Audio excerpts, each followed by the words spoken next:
I am Sophia Harrison, 32 years old, and the owner of one of the fastest growing luxury hotel chains in America. My relationship with my parents, the Wellingtons, has always been complicated. When I received that text from my father saying, "You are not welcome in our five-star hotel," I could only smile. Calmly, I picked up my phone and texted our head of security, "Please revoke the Wellington family VIP access. Their key cards stopped working at midnight." Before I tell you how things escalated to this point, let me know where you are watching from. Hit that like button and subscribe if you have ever had to stand up to family who underestimated you.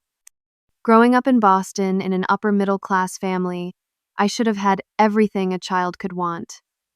Our brownstone in Beacon Hill looked perfect from the outside with its polished brass fixtures and immaculate facade. But inside those walls, warmth was the one luxury we could never afford. My father, Richard Wellington, built his accounting firm from the ground up, turning it into one of the most respected financial advisory businesses in Massachusetts. He worked 16-hour days, came home with his mind still at the office, and expected nothing less than perfection from his children. Every dinner conversation revolved around business opportunities, stock market fluctuations, or networking connections he had cultivated. Business is about power. Sophia, he would lecture while cutting his steak into precisely equal pieces. It is about making others serve you, not the other way around. My mother, Eleanor Wellington, was equally concerned with appearances and social standing. She served on the boards of 5 different charities, not because she cared about their causes, but because of who else sat on those boards. Her calendar was filled with luncheons, gallery openings, and fundraisers where she could showcase her designer clothes and cultivate useful connections. A woman is judged by the company she keeps and the image she projects, she told me while forcing me into uncomfortable dresses for family photos. No one respects a woman who looks like she is trying too hard or not trying hard enough. Between them, there was no room for a child who had her own dreams or ideas. My interests were secondary to their expectations. When I brought home straight, as the response was always, as expected.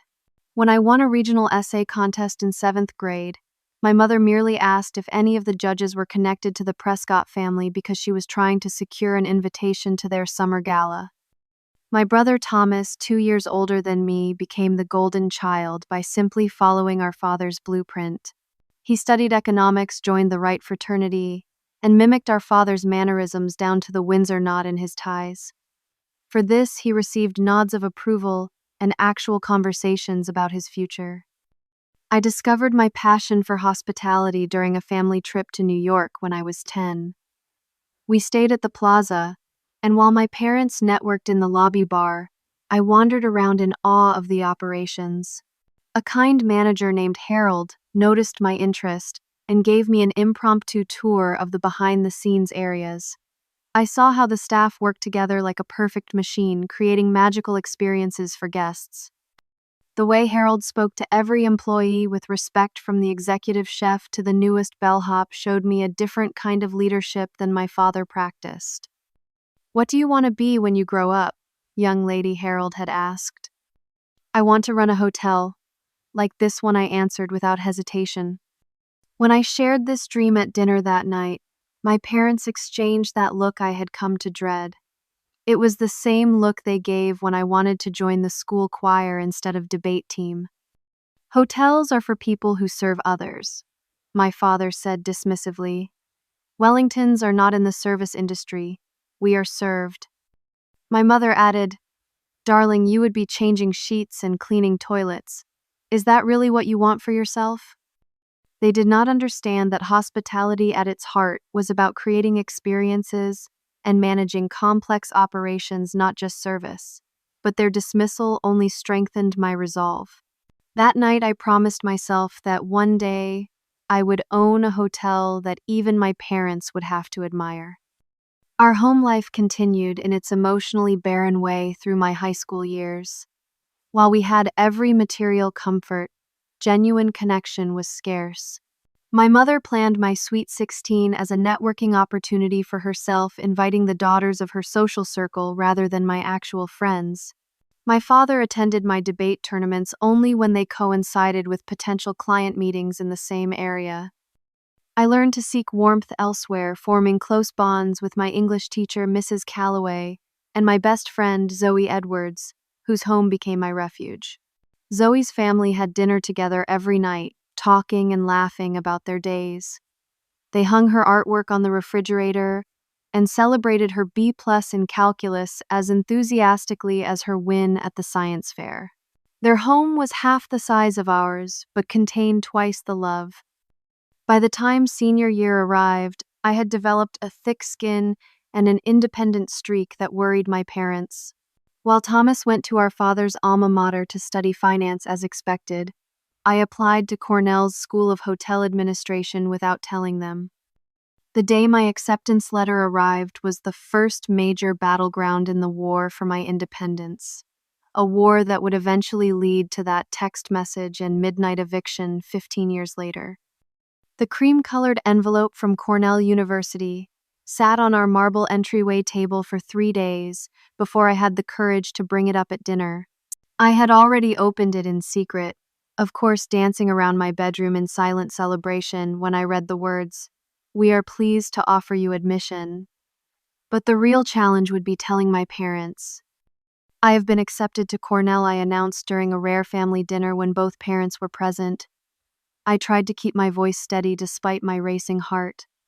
My father barely looked up from his salmon. "Business school. At least it is a respectable institution." "Actually, I have been accepted to the School of Hotel Administration." The silence that followed was deafening. My mother set down her fork with a deliberate clink against fine china. My father's chewing slowed as he stared at me, eyes narrowing slightly. "That is not happening," he finally said. "You will study business or law if you expect us to pay for your education." The hotel school is one of the best programs in the world, I countered. It combines business management, real estate finance, and operations. "It is a glorified trade school," my mother interjected, "teaching you to manage maids and doormen." That night escalated into one of the worst arguments our family had experienced. Voices were raised, ultimatums delivered. When the dust settled, the terms were clear. If I chose the hotel school, I would do so without their financial support. "You want independence so badly," my father had said, his voice cold. "Then be independent. Pay your own way." They thought this would break me, force me back to their approved path. They underestimated my determination. I arrived at Cornell that fall with $3,000 saved from summer jobs, a stack of scholarship applications, and an absolute refusal to give up. The next 4 years became a blur of classes, work, and exhaustion as I cobbled together my tuition and living expenses. Mornings began at 5:30 a.m., with shifts at a local cafe before classes. Evenings were spent waitressing at an upscale restaurant near campus. Weekends, I worked at the Statler Hotel, the student-run hotel on campus, soaking up practical experience while earning minimum wage. Between shifts, I maintained a 3.9 GPA, determined to prove my parents wrong about both my choice and my capabilities. The summer after freshman year, I called home to share that I had made the dean's list. My mother answered with her society voice, the one reserved for people she was trying to impress. "That is nice, dear, but we are rather busy. Thomas has an internship at Goldman Sachs, and we are helping him settle into his Manhattan apartment." She did not mention that they had purchased this apartment for him while I was sleeping on a friend's couch that summer, working double shifts at a resort in the Catskills. In my sophomore year, I met Professor Diana Williams, who would become my first true mentor. Unlike most faculty who saw me as just another student, she recognized something in me during a case study discussion about boutique hotel operations. "Miss Wellington," she said, after class one day, "you have a unique perspective on guest experience that cannot be taught. Have you considered where you want to take this talent?" That simple acknowledgement of my potential opened a floodgate.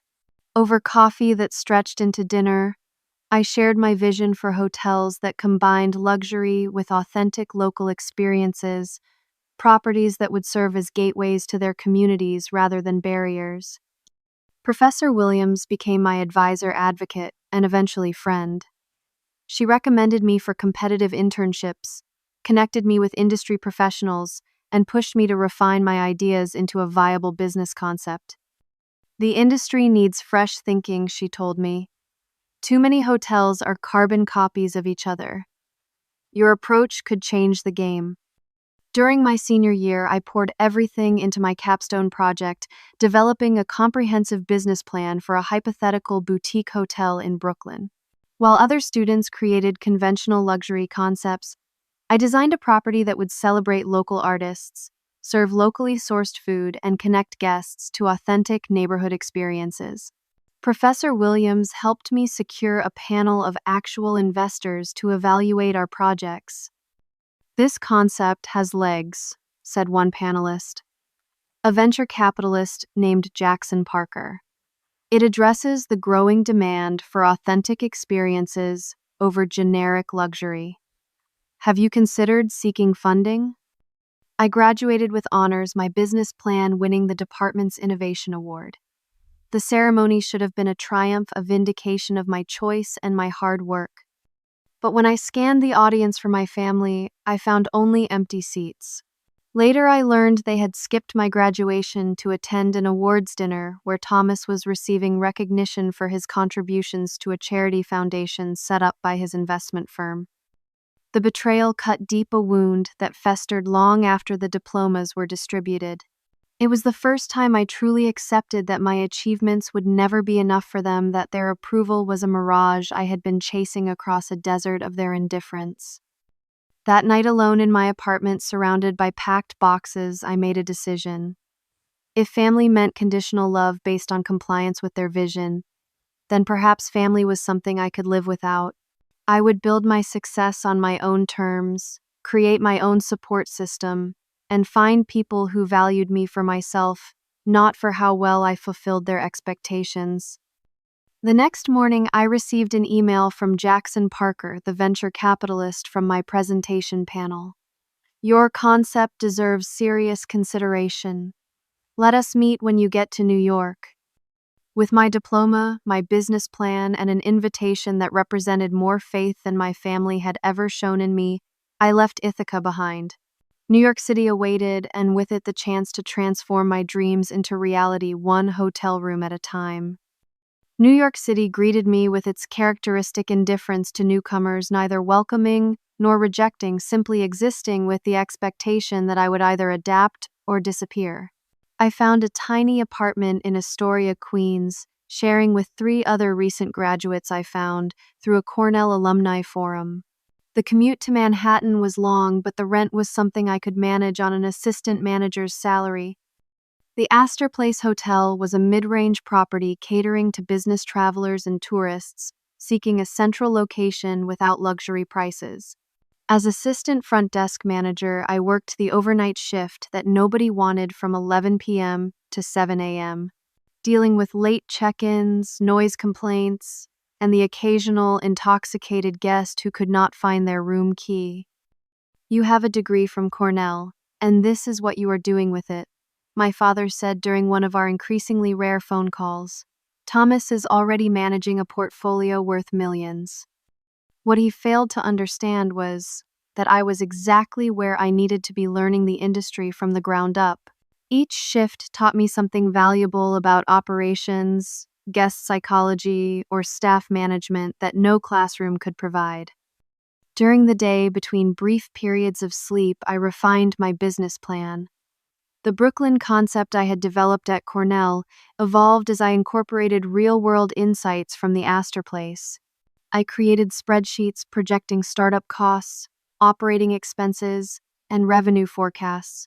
I scouted potential locations on my days off camera in hand, noting foot traffic patterns and local businesses.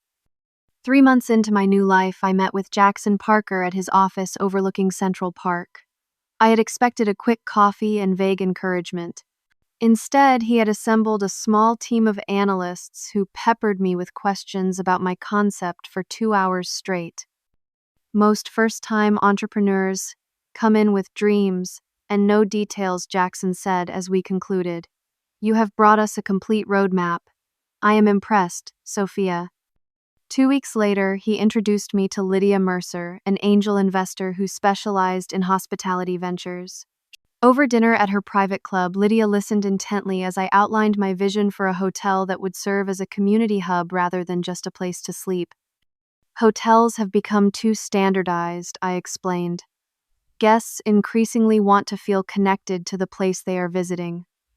My concept delivers that connection through design, programming, and service philosophy. Lydia sipped her wine thoughtfully. It is risky. Boutique concepts have a high failure rate. Traditional hotels have a higher one, I countered. They are failing to adapt to changing consumer preferences.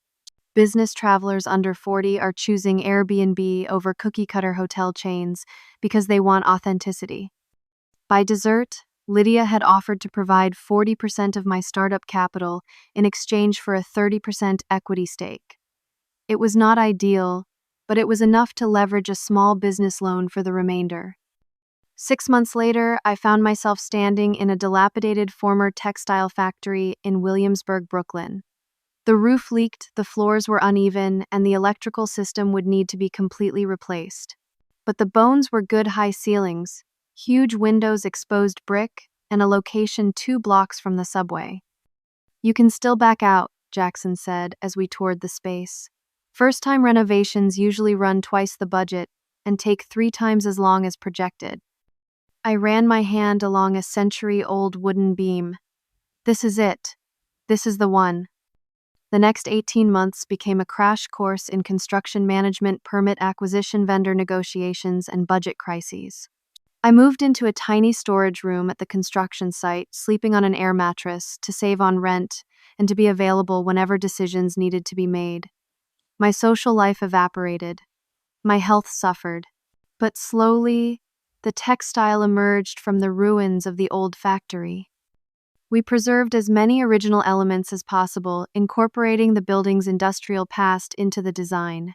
Each of the 48 rooms featured local artwork, custom furniture made by Brooklyn craftspeople, and amenities from New York producers. The restaurant sourced ingredients from urban farms and regional producers. The rooftop bar offered panoramic views of the Manhattan skyline alongside craft cocktails named after famous garment workers and labor organizers. 2 weeks before our soft opening, my parents surprisingly accepted my invitation to visit. I had sent it more out of courtesy than expectation, assuming they would decline. Their arrival caught me off guard, dressed in my work clothes, directing the installation of the front desk. This is it. My mother looked around with barely concealed disdain. It looks unfinished. It is designed to honor the building's industrial heritage, I explained, trying to hide my disappointment at their reaction. How much did you spend on this place? My father asked, frowning at the exposed ductwork. Just under $4 million, including the property acquisition. He shook his head. Thomas closed a $20 million deal last week. They stayed for less than an hour, pointing out perceived flaws and asking about my return on investment timeline, without once saying they were proud or impressed. As they left, my mother patted my arm. At least you will have experience managing a business when this experiment runs its course. Thomas could probably find you something entry-level at his firm. I cried that night for the first time since college, not because I doubted my vision, but because I realized I would never receive the validation I had subconsciously been seeking.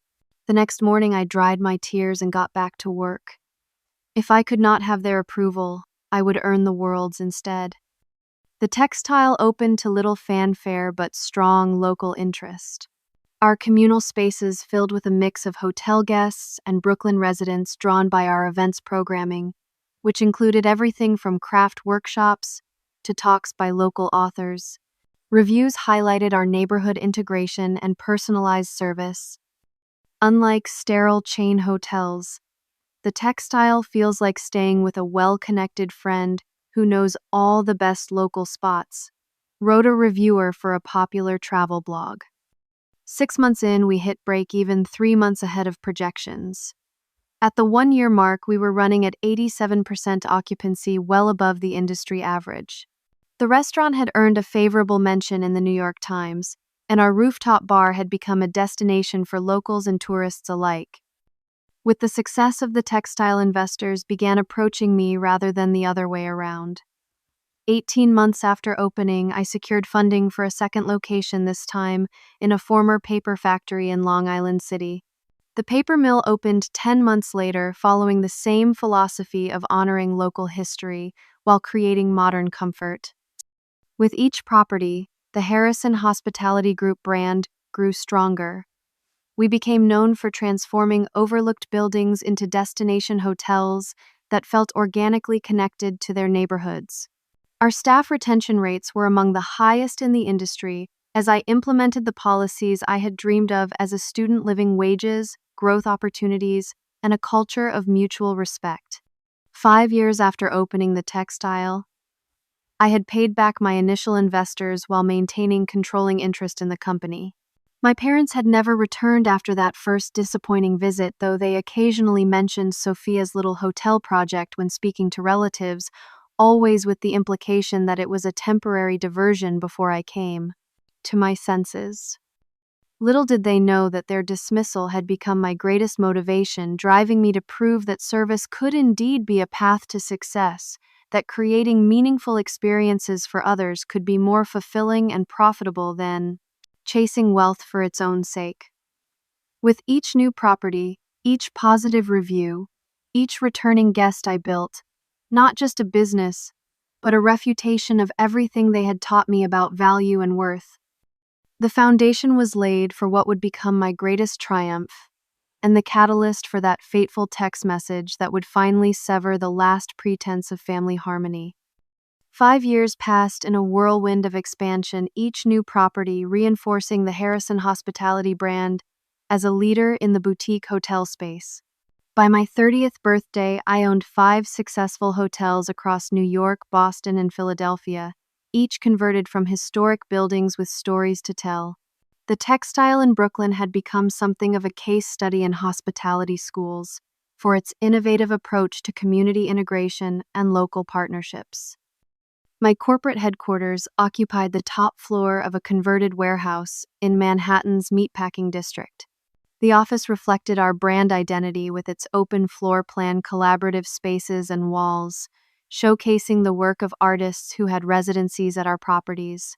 This was where I built my executive team, a group of passionate professionals who shared my vision.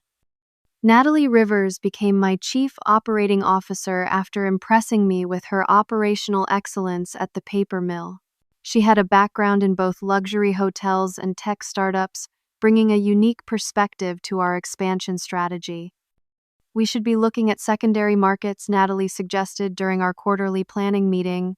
"Everyone is fighting over the same prime locations in major cities, but there are underserved markets with strong tourism potential and beautiful historic buildings begging for our approach."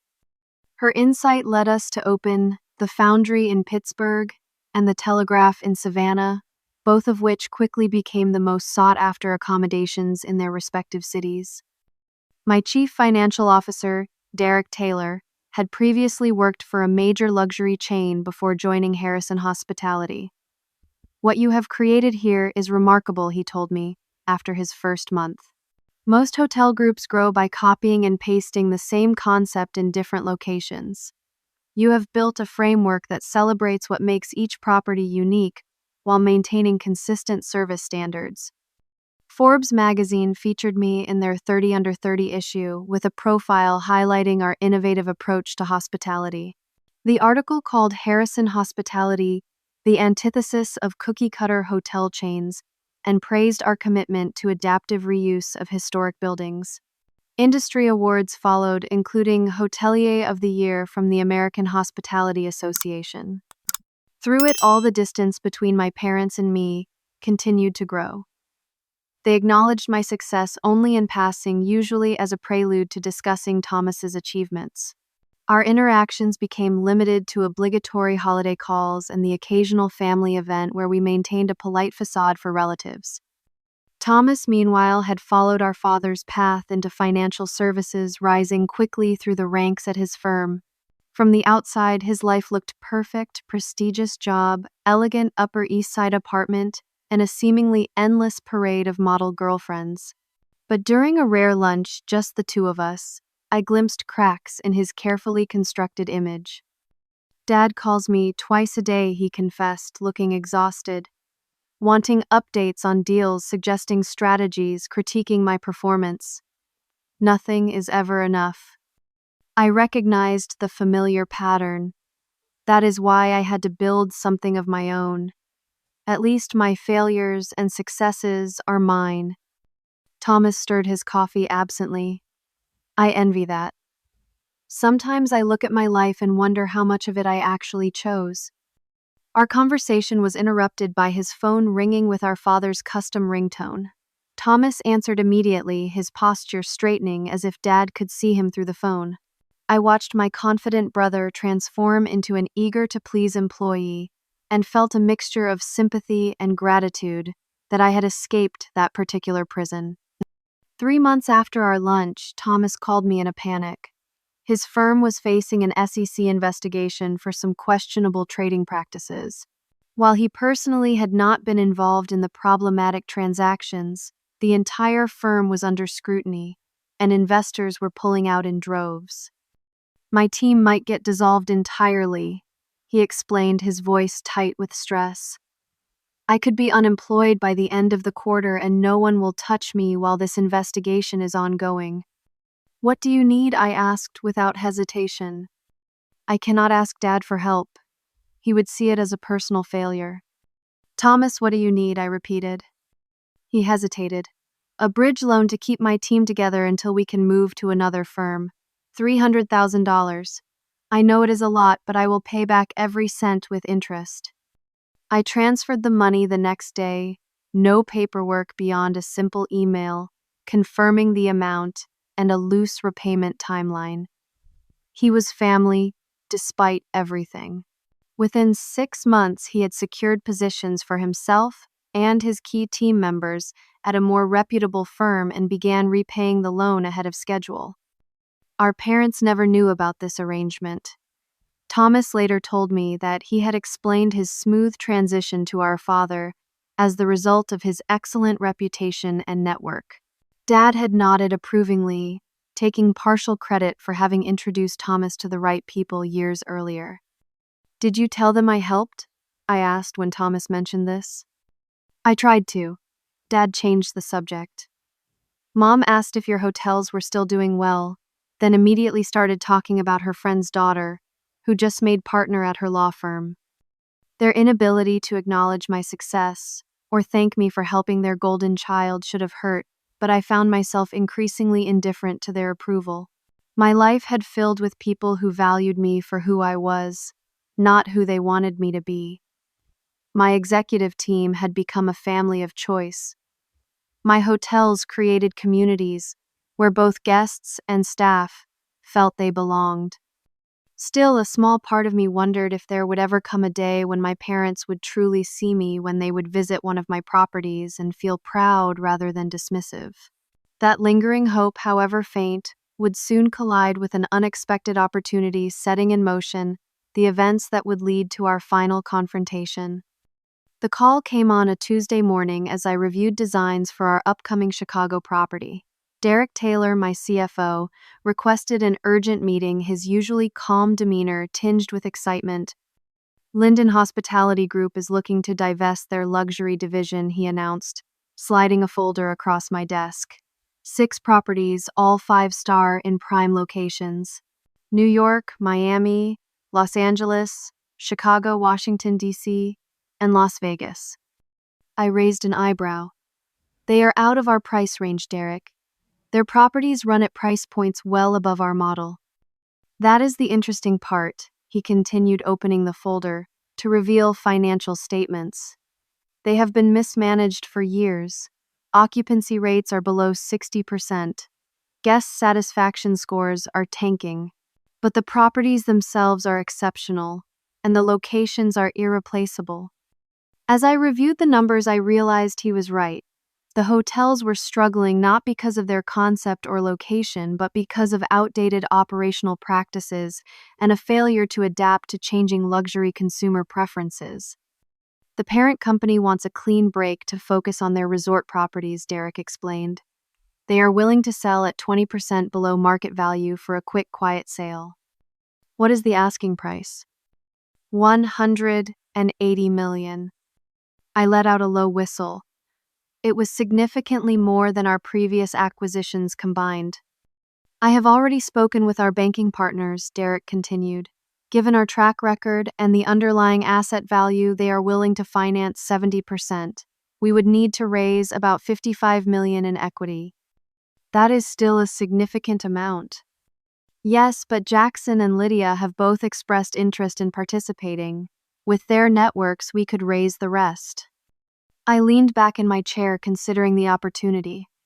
This would be a major leap, transforming Harrison Hospitality from a successful boutique operator to a significant player in the luxury space. There is one more thing you should know, Derek added, looking slightly amused. The brand name of the luxury division is Wellington Hotels and Resorts. No relation to your family, just a coincidence. I laughed at the irony. Wellington Hotels. My parents would have a fit if they knew. That coincidence of naming turned a compelling business opportunity into something more personal. The thought of owning luxury hotels, bearing my family name properties my status-conscious parents would aspire to patronize, held a certain poetic justice. Over the next month, we conducted thorough due diligence, touring each property and analyzing their operations. The hotels were architecturally stunning, but suffering from operational neglect and outdated management philosophies. Each property employed a top-heavy structure with executives who rarely interacted with guests, while frontline staff lacked the training and empowerment to resolve issues effectively.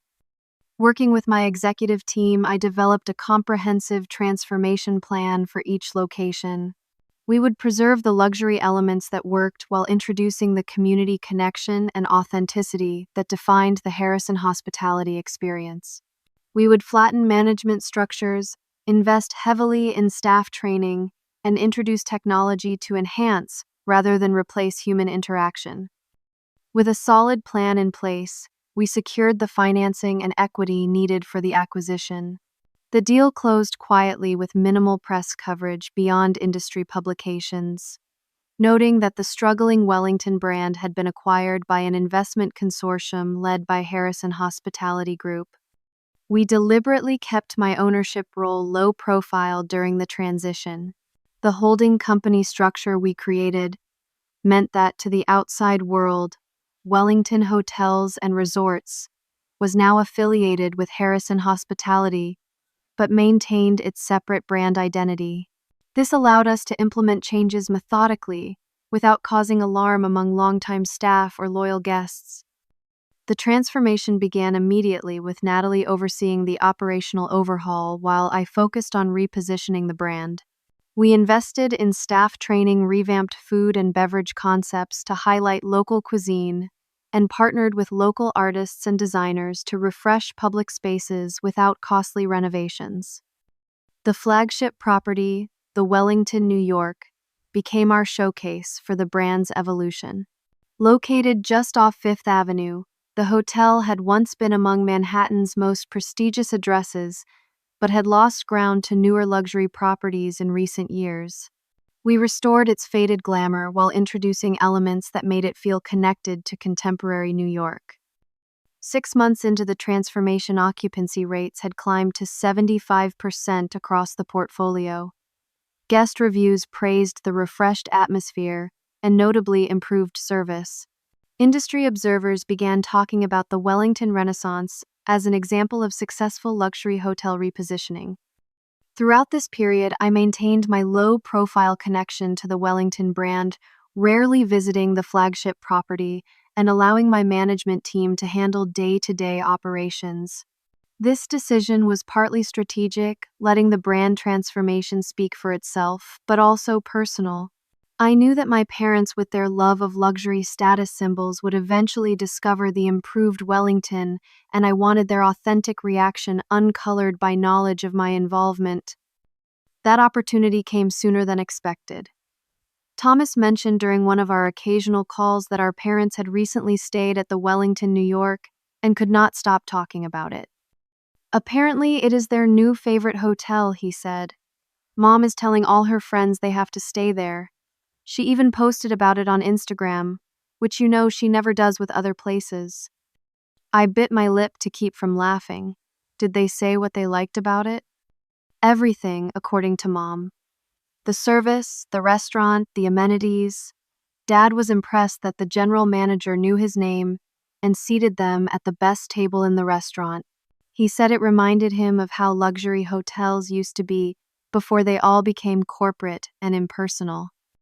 Little did my father know that the personal touch he praised was the direct result of the service philosophy I had implemented, the very approach to hospitality he had once dismissed as beneath our family's dignity. Over the next few months, staff at the Wellington, New York reported that Richard and Eleanor Wellington had become regular guests staying there whenever they visited the city. They had even applied for the hotel's exclusive membership program, which offered preferred rates and special amenities to frequent guests. The membership application crossed my desk as a matter of routine. I approved it without comment, assigning them VIP status with complimentary upgrades when available. A small part of me delighted in providing them with the exceptional service they now praised, all while they remained completely unaware that their daughter was the architect of their experience. This delicate equilibrium might have continued indefinitely had it not been for a wedding invitation that arrived in the spring. Thomas was getting married to Catherine Pierce, a fellow investment banker, and our parents were insisting that the reception be held at their new favorite venue, the Wellington, New York. They have already spoken to the events team, Thomas told me. Dad says he has connections with management that will ensure we get the presidential suite for the wedding weekend. Those connections were nothing more than the VIP status I had personally approved, but Thomas did not need to know that yet. What he did need to know was that I could not avoid the flagship property forever, especially not during my brother's wedding. Thomas, there is something you should know about the Wellington, I began, but he interrupted. I need to ask you a huge favor first. Would you come to dinner with all of us next week? Mom and Dad want to discuss wedding plans and I could use an ally. I agreed, postponing my revelation about the hotel ownership. This family dinner would be our first in nearly 2 years, and experience suggested it would be tense enough without adding that particular bombshell. What I did not anticipate was that this dinner would become the catalyst for the final fracturing of my relationship with my parents, setting the stage for that midnight text message and the dramatic eviction that followed. Le Bernardin was my father's idea of neutral territory, an appropriately expensive venue for a family discussion. I arrived precisely on time to find my parents and Thomas already seated, cocktails in hand. Sophia, darling. My mother air kissed near both my cheeks, her perfume expensive and overwhelming. You look professional. From Eleanor Wellington, this was neither compliment nor insult, but a neutral observation that I had met minimum standards of appearance. My father offered a firm handshake instead of a hug. The traffic must have been terrible from Brooklyn. I live in Manhattan now, Dad.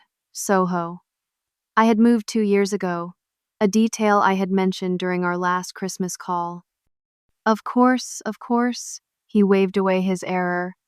Thomas tells us your hotel business is still afloat. Congratulations on your persistence.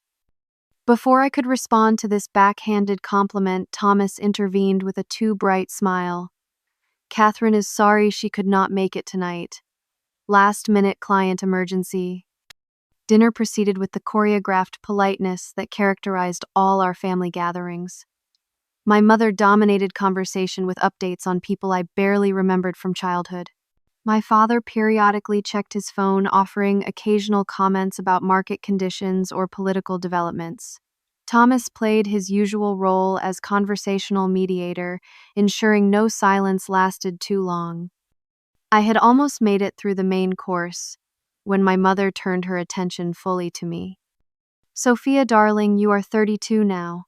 She stated this as if I might have forgotten. "Have you given any thought to settling down? Thomas was already engaged to his first wife at your age." "I am focused on my career right now." My standard response to this recurring question. "Career is important, of course," she continued, "but a woman needs balance. All work makes one rather one-dimensional." My father joined in. "Your hotels are a nice achievement, but surely you do not plan to manage small properties forever. There are excellent MBA programs that offer weekend formats for working professionals." The familiar dismissal of my success ignited something in me. Perhaps it was the confidence of knowing what they did not yet know about my ownership of their beloved Wellington hotels. Perhaps it was simply the accumulated weight of years of underestimation. Whatever the cause, I decided in that moment to break our usual pattern of polite deflection. Actually, Harrison Hospitality now owns and manages 11 properties across 7 states, with a total valuation exceeding $300 million. We employ over 800 people and have won 14 industry awards in the past 3 years. I would hardly call that small properties. The table fell silent. My mother blinked rapidly, processing this information against her predetermined narrative of my modest achievement. My father's expression shifted from dismissal to calculation, reassessing my value in his mental ledger. $300 million, he finally said. "I had no idea your operations had grown to that scale." "Yes, well, we have never really discussed my business in detail." "You should have told us," my mother said, a hint of accusation in her tone. "We would have been interested." "Would you?" I asked mildly. "When I opened my first hotel, you visited for less than an hour and suggested I consider it a learning experience before finding a real career." Thomas shifted uncomfortably. "Perhaps we could discuss the wedding plans." But the conversation had gained momentum that could not be easily redirected. "You never seemed interested in our input," my father countered. "Always determined to do things your own way." "Because my way works," I replied, maintaining a calm exterior despite my racing heart. "Our occupancy rates are 15% above industry average. Our staff turnover is 60% below. Our guest satisfaction scores rank in the top 5% nationally." "Well," my mother smoothed her napkin, "it seems we have underestimated your little hotel venture. We should come visit one of your properties properly, perhaps after Thomas's wedding at the Wellington." The mention of the Wellington was the opening I had been waiting for, but Thomas spoke before I could. "Actually, Dad, about the wedding venue. The events manager at the Wellington says they are completely booked for our preferred weekend, even with your VIP status." My father frowned. "Impossible. Richard Wellington is known there. I will speak directly with the general manager tomorrow." I took a sip of water, weighing my options. The truth would emerge eventually, particularly if my father started throwing his weight around with hotel management. Better to control the revelation than have it explode at a less opportune moment. "That will not be necessary," I said quietly. "I can resolve any booking issues at the Wellington." My father's frown deepened. "You do not have that kind of influence at a 5-star property." "Actually, I do."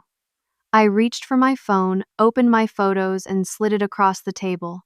On the screen was an image of me signing the Wellington acquisition papers, standing beside the previous owners. Harrison Hospitality Group acquired Wellington Hotels and Resorts 8 months ago. I own the entire chain. The silence that followed was absolute. My father stared at the photo, then at me, his expression cycling through disbelief, shock, and finally, a calculating reassessment. My mother's perfectly maintained facade cracked just slightly. her eyebrows rising a fraction of an inch. Thomas broke the tension with a burst of genuine laughter. "You own the Wellington. The hotel Mom and Dad have been raving about for months. That is absolutely perfect." My father cleared his throat. "Why did you not tell us immediately? Would you have believed me if I had mentioned it when I first walked in? Or would you have assumed I was exaggerating my role?" He had no answer for that. My mother recovered quickly, her social instincts taking over. "Well, this is wonderful news, our Sophia, a major hotel owner. We must celebrate properly." The transformation was immediate and transparent. Suddenly, I was our Sophia rather than just Sophia. My hotels were no longer little ventures but significant achievements. The remainder of dinner consisted of questions about the acquisition, the properties, and my plans for the brand, all delivered with newfound interest and respect. As coffee was served, my father leaned forward with an expression I recognized from business meetings, the look he wore when preparing to negotiate. "We should discuss how to leverage your success for the family's benefit," he said. "The Wellington would be perfect for expanding my client entertainment budget. Perhaps we could arrange a standing corporate rate. And the presidential suite for the wedding weekend, of course," my mother added. "As family, Thomas should have the very best." Their rapid pivot from dismissal to attempted exploitation was breathtaking in its transparency. After years of minimizing my achievements, they now sought to capitalize on them without a moment of genuine recognition or apology. "Hotel policy applies equally to everyone," I replied evenly. "Corporate rates are negotiated through our sales department based on volume commitments. The presidential suite is booked months in advance, though I am sure our events team can find suitable accommodations for the wedding party." My father's expression hardened. "Surely you can make exceptions for family." "Exceptions undermine the integrity of operations," I said, echoing the words he had repeated throughout my childhood, whenever I asked for special treatment or leniency. "I believe you taught me that, Dad." The dinner concluded with surface pleasantries masking new tensions. As we gathered our coats, my mother pulled me aside. "You must come to brunch on Sunday," she said. "The Aldens and Prescotts will be there, and they would be fascinated to hear about your hotel empire." The invitation was clear. I had finally become a social asset worth displaying to her friends.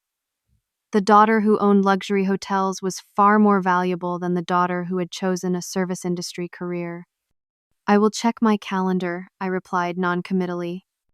Outside the restaurant, as we waited for our respective cars, my father placed a heavy hand on my shoulder. "I always knew you had potential," he said. "You simply needed time to find the right path. We should schedule a proper meeting to discuss your business strategy going forward. I have connections that could be valuable for your next expansion." His revisionist history and immediate attempt to insert himself into my success struck me as both predictable and sad. I simply nodded, unwilling to engage in a confrontation on the sidewalk. As my car arrived, Thomas gave me a genuine hug. The look on their faces was priceless, he whispered. "Call me tomorrow." I agreed, then slipped into the back seat, emotionally exhausted but oddly relieved. The secret was out, the dynamic irrevocably changed. What I did not realize was how quickly my parents would move to capitalize on their daughter's success, nor how badly their attempts would backfire. The next morning, my assistant informed me that Richard Wellington had called the corporate office 3 times attempting to schedule an urgent strategy meeting. Meanwhile, my mother had updated her social media profiles to mention her daughter, the CEO of Wellington Luxury Hotels. Their transparent attempt to rewrite our history and claim retroactive pride in my achievements confirmed what I had always suspected. Their love and approval were commodities to be traded for advantage, not unconditional gifts freely given. The stage was set for the final act of our family drama, culminating in that midnight eviction and the text message that would sever the last pretense of familial obligation. The Wellington, New York transformed for Thomas and Catherine's wedding weekend. Floral arrangements adorned the grand staircase, champagne flowed freely, and staff had been briefed to provide impeccable service to all wedding guests. As owner, I had ensured everything would be perfect for my brother's special day, regardless of my complicated feelings about our parents. What I had not anticipated was how quickly Richard and Eleanor Wellington would adapt to their new role as parents of the hotel owner. They arrived 2 days before the wedding, installed themselves in one of our finest suites, and immediately began acting as if they owned the property themselves. My mother cornered the food and beverage director at the rehearsal dinner. The champagne selection should feature more French labels, she informed him. My daughter would want only the best for her brother's wedding. My father was even more direct, approaching the general manager during the welcome reception.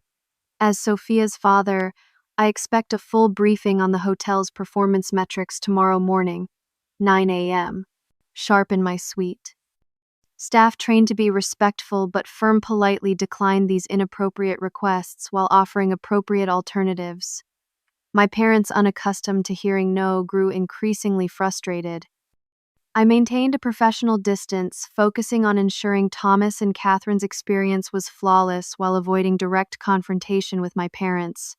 This strategy worked until the morning of the wedding, when I encountered my mother in the hotel lobby surrounded by her friends. "Here she is," Eleanor called out as I attempted to slip past. "My brilliant daughter, who owns this magnificent hotel. Sophia, darling. Come meet everyone." Trapped by social convention, I joined the circle of elegantly dressed women, all friends of my mother whom I vaguely remembered from childhood events. "We were just saying how proud we are of you." My mother continued, linking her arm through mine possessively. "I always told Eleanor that Sophia had an eye for design," one of her friends commented. "Remember when she redecorated her bedroom in high school? Eleanor was so supportive of her creative vision." My mother nodded along with this completely fabricated history. In reality, she had forbidden me from changing even the curtains in my childhood bedroom, insisting that the design scheme she had commissioned was perfect as it was. "We always encouraged our children to follow their passions," my mother said, squeezing my arm as if daring me to contradict her. "Richard and I believe in supporting their dreams, whatever direction they take." The blatant rewriting of history left me momentarily speechless. These women had witnessed my parents dismissing my career choice for years at various social gatherings. Now they nodded along as my mother positioned herself as my greatest champion. "If you will excuse me," I said, extracting myself from my mother's grip. "I need to check on some details for the reception." As I walked away, I overheard my mother continue. "She consults us on all major business decisions. Richard has been instrumental in her expansion strategy." The audacity of her lies stoked a slow, burning anger that I struggled to contain throughout the day. The wedding ceremony itself was beautiful, and seeing Thomas truly happy with Catherine provided a welcome distraction from my parents' behavior. During the reception, however, things escalated. My father cornered me at the bar, champagne in hand, his voice carrying more than he realized. "We need to discuss the Singapore expansion," he announced, though we had never discussed any such plan. "My contacts at Singapore Sovereign Fund are interested in partnering on a Wellington property there." "Dad, this is neither the time nor place to discuss business," I replied quietly. "Besides, we have no current plans for Singapore." He waved dismissively. "Plans change. As your father and a successful businessman, I expect to be consulted on major decisions going forward. It is only appropriate given our relationship." "What relationship would that be?" I asked, unable to contain myself any longer. "The one where you refused to support my education, or the one where you dismissed my career choice for years? Perhaps you mean the relationship where you skipped my graduation and never once visited my first hotel." His face darkened. "That is all in the past. Family supports family." "Exactly. When did I become family again, Dad? Was it when you learned I owned the Wellington, or when you realized you could benefit from my success?"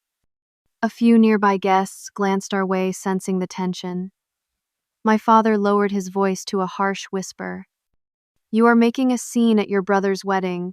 We will discuss this tomorrow, 9 a.m., my suite." "I have a breakfast meeting with actual investors," I replied. "And the presidential suite needs to be vacated by noon checkout." His eyes widened. "Checkout, we are family. We plan to stay the week. Hotel policy applies to everyone. The suite is booked for arriving guests tomorrow afternoon." He drained his champagne in one gulp, set the glass down hard on the bar. "This is how you treat family, after everything we have done for you." The sheer audacity of his statement broke something loose inside me. "What exactly have you done for me, Dad? Please remind me of all the support and encouragement you have provided over the years." He had no answer, only wounded pride and simmering anger. He stalked away, rejoining my mother, who was regaling another group with tales of how she had always encouraged my entrepreneurial spirit. The remainder of the reception passed in a blur of forced smiles and strategic avoidance. I focused on Thomas and Catherine, ensuring their special day remained perfect despite the undercurrents of family tension. As the celebration wound down, I instructed the front desk to apply the wedding party discount to all guests associated with the event, including my parents, but to maintain normal checkout procedures. There would be no special treatment, no extended stays without proper booking. The next morning, I woke to a text message from my father that made my blood run cold in its entitled fury. "You are not welcome in our 5-star hotel. Your attitude is disrespectful and ungrateful. We have connections with the hotel board and will be discussing your behavior." The absurdity of him claiming ownership of my hotel, threatening me with a non-existent board, and banning me from my own property crystallized years of frustration into perfect clarity. This was who they were. This would never change. With a strange sense of calm, I picked up my phone and texted our head of security. "Please revoke the Wellington family VIP access. Standard checkout procedures apply. No extensions." Their key cards stopped working at precisely midnight as programmed. According to the security report, my parents attempted to order room service at 12:30 a.m., only to discover their account had been restricted. At 1:15 a.m., my father demanded access to the presidential suite after returning from a late dinner, creating a scene in the lobby when his keycard failed. The night manager, following protocol for any disruptive guest, calmly explained the checkout policy and offered to help them secure accommodations at another property. My father's response included threats to have everyone fired, claims of ownership, and finally, the truth. "Do you know who I am? My daughter owns this hotel." "Yes, sir," the night manager replied. "Miss Harrison has personally confirmed that standard policies apply to all guests without exception." They were escorted to collect their belongings, then assisted in finding a room at a competitor property down the street. The incident report noted that my mother had been quietly mortified while my father raged against this betrayal. Thomas called me at 7 a.m. confused and concerned. "What happened, Dad, is apoplectic. He says you had them thrown out in the middle of the night." I explained the situation calmly, including the text my father had sent. "That sounds like Dad," Thomas sighed, "always assuming he owns everything connected to family. Are you okay?" "Surprisingly, yes," I replied. "For the first time in years, I feel completely clear about our relationship. They never supported me when I needed it, and now they only want connection to access what I have built." "They will never change," Thomas acknowledged. "But they are still our parents." "Yes, they are, and I will always care about them. But caring does not mean allowing them to rewrite history or take advantage of my success."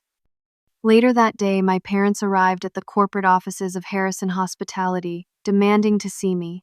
Security kept them in the lobby, as instructed, calling up to confirm whether I would receive them. After a moment's consideration, I agreed to one final conversation. They were escorted to my office, my father seething, my mother uncharacteristically subdued. "This is absolutely unacceptable," my father began without preamble. "To treat your parents this way after everything we have done for you." "What exactly have you done for me, Dad?" I asked quietly.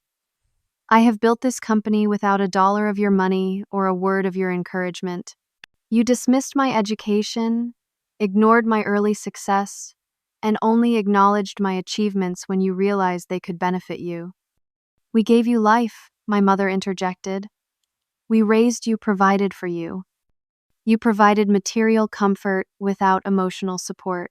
You raised me to believe my worth was tied to your approval, which was always conditional on following your chosen path." My father paced the office, glaring at the awards and press coverage displayed on the walls. "This is not how family behaves. We are your parents. We deserve respect." "Respect is earned," I replied, "and it goes both ways. You have never respected my choices or acknowledged my success on my terms.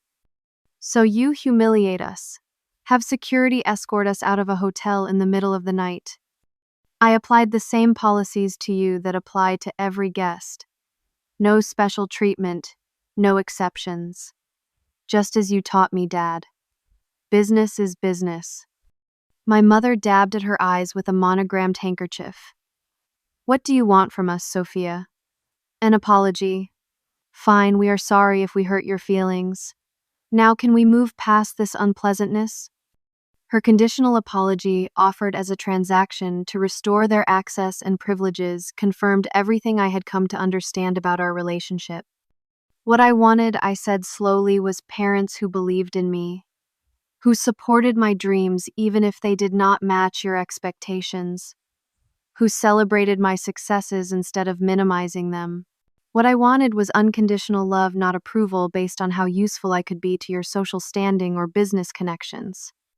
My father stopped pacing his anger, shifting to calculation. "We can discuss all this like adults. Perhaps we overreacted to your success, but surely you see the potential benefits of working together. Your hotels, my business network, we could create significant synergies." Even now, he saw our relationship as a business arrangement, a merger of assets rather than a family bond. "I built this company by trusting my instincts and working with people who share my values," I said. "That will not change." "So, you are cutting us off?" "Your own parents?" my mother asked, genuine confusion in her voice. I am establishing boundaries. You are welcome to stay at any of our properties as regular guests paying standard rates. You are welcome at family gatherings with Thomas. But my business is not your business, and my success is not your success to claim."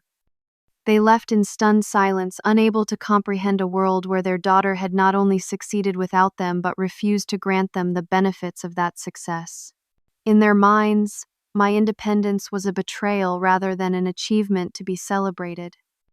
That evening, alone, in my apartment, overlooking the city, I felt a complex mixture of sadness and liberation. The final illusion had been shattered, the hope that success might finally win their genuine approval rather than their calculated interest. Yet, in that shattering came freedom.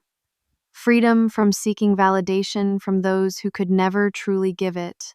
Freedom to define family on my own terms through relationships built on mutual respect and genuine support, rather than obligation and conditional approval. 6 months have passed since that confrontation. My parents have maintained a distant, formal relationship, occasionally seeing me at events with Thomas, but never acknowledging the hotel incident. The Wellington brand has continued to flourish under Harrison Hospitality's management, with 2 new properties opening and guest satisfaction scores at record highs. In building hotels that make people feel genuinely welcomed and valued, I have created the opposite of my childhood home. In cultivating a corporate culture where contribution is recognized and individuality respected, I have rejected the conditional approval system that shaped my early years. Success, I have learned, is not about proving your worth to those who doubted you. It is about creating something meaningful on your own terms, surrounding yourself with people who value your authentic self, and finding the courage to establish boundaries that protect your hard-won peace.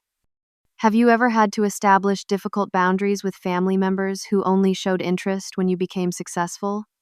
Share your experiences in the comments below.